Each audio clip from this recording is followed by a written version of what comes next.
right, thanks, Tyler. It's time for Mental Health Monday. This morning, we're talking about triggers for depression and how you can handle those. Joining us live over Zoom is George Ishman with the Samaritan Counseling Center. Thank you for being on Alabama Live. What is a trigger when it comes to depression? A trigger is a stimulant that causes a reaction. And because people vary, a trigger could just about be anything. A trigger could be a song, it could be a sound, it could be a color, it could be a smell, it could be a movie, it could be a day of the week. So, people are different, and each individual has their own particular trauma. They have their own past, so they're going to have their own triggers. It's usually something that takes you back to a moment that perhaps brought you some sadness. What are the most common triggers for depression?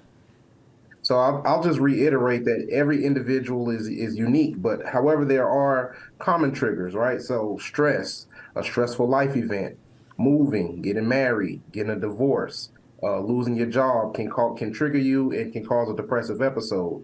A shift in the season. So a few weeks ago, I spoke on here about seasonal affective disorder, right? So seasonal depression is a very real thing. During the fall and winter months, depressive episodes cause triggers by increased isolation, by the lack of vitamin D, and a change in an individual's routine. So health issues, illnesses, injury, or other health issues can trigger deep feelings of frustration and anger and cause hopelessness, which can be triggering. In this season that we're in, many people are worried about how they're going to do something, right? With the holidays right around the corner, we're worried about how we're going to provide maybe Christmas or how we're going to maintain our living situation during this season. That particular stress alone can cause one to be triggered and then be depressed. Also, death, trauma, grief, or loss. Loss is deeply impacting to everyone. So it is also one of the most common triggers. What about fatigue, George? It is such a busy time of year during the holidays, and many people don't prioritize sleep. How can that impact our mental health? Well, sleep is one of those routines that I spoke about a minute ago. Like if during this time and with the less daylight, with the decrease in daylight that we have, sleep is one of those routines that we kind of often take for granted.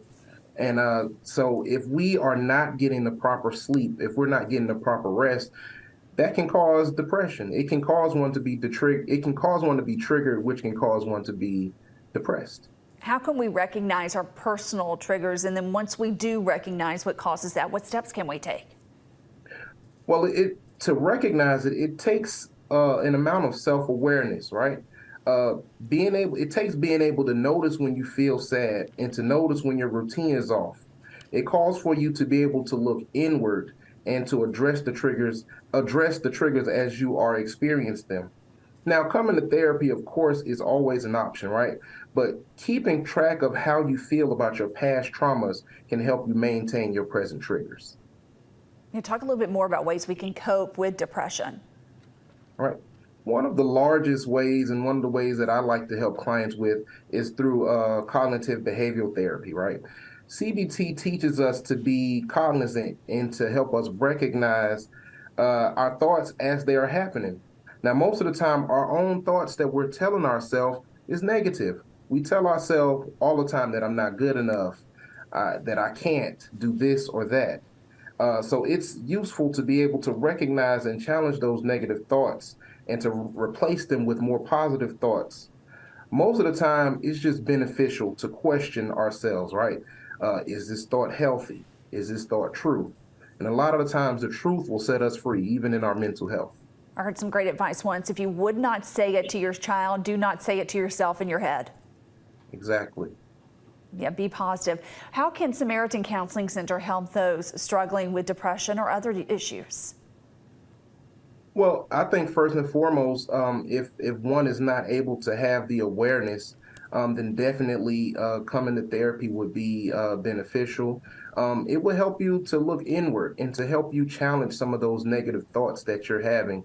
And a lot of times it kind of gives you, therapy helps us to cope better with grief and to cope better with just a lot of those universal triggers that we have that help, well, that are additives to the depression.